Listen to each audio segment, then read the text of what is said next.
Hi, so tool demonstration video.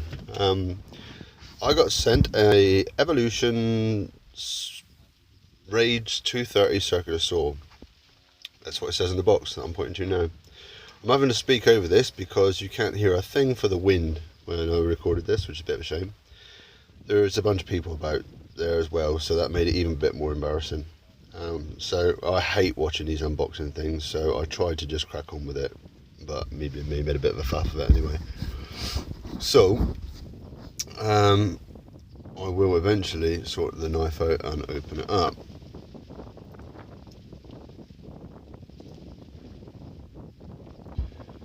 The Rage saws, all of them, my miter saw is a Rage 3DB, and I really like it. For what I'm doing, it suits me down to the ground. I haven't got to worry about hitting a nail and breaking it.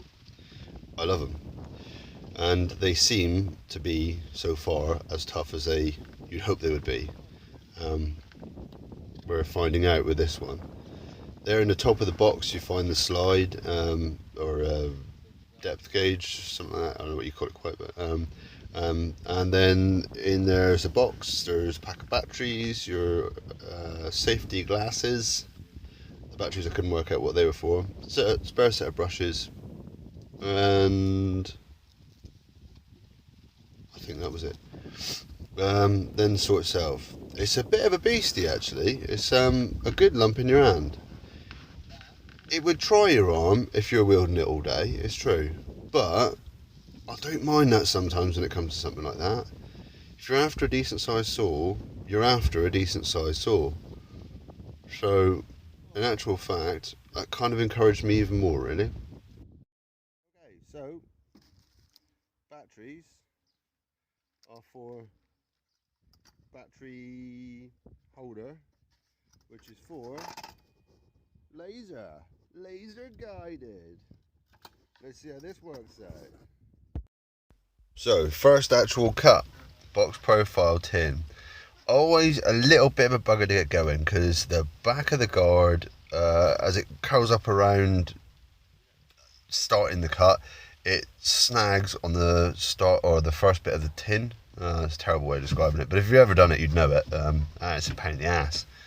So obviously, because I had a camera on me as well, that's the first thing I did. So you'll see in a second, I start cutting, stop, and have to start again.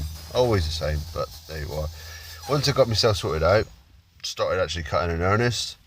No. And it's not so bad.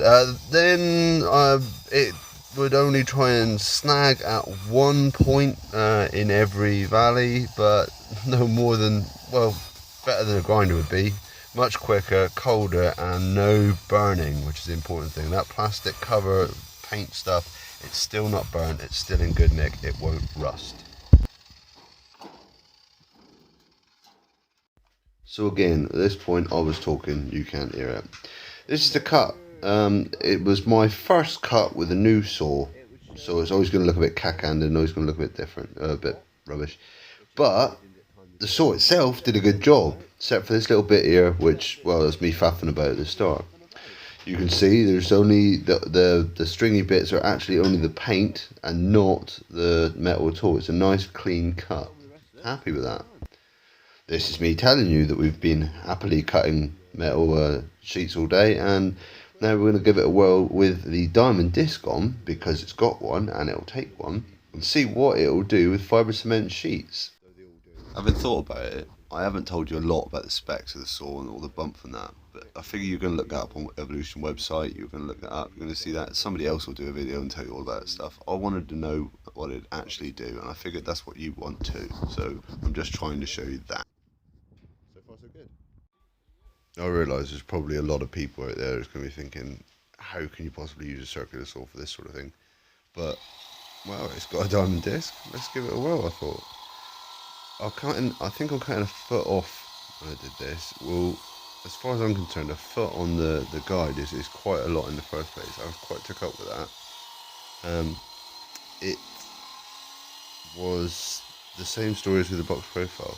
You know, when something works, it just kind of works, doesn't it? There's not a lot to say about it because it just works. And it did. There's actually less dust doing it this way than there would be with a grinder, an angle grinder, and the shape of the disc, I think, is part of what does that, because it's much smoother, less teeth on it. So you'll see this saw again in another video that I've just done of the table. Keep your eye out for the next video, because I'm going to put it to the real test. We're going to start doing a bit more metal and possibly some oak. We'll see what happens. Check in again. Cheers.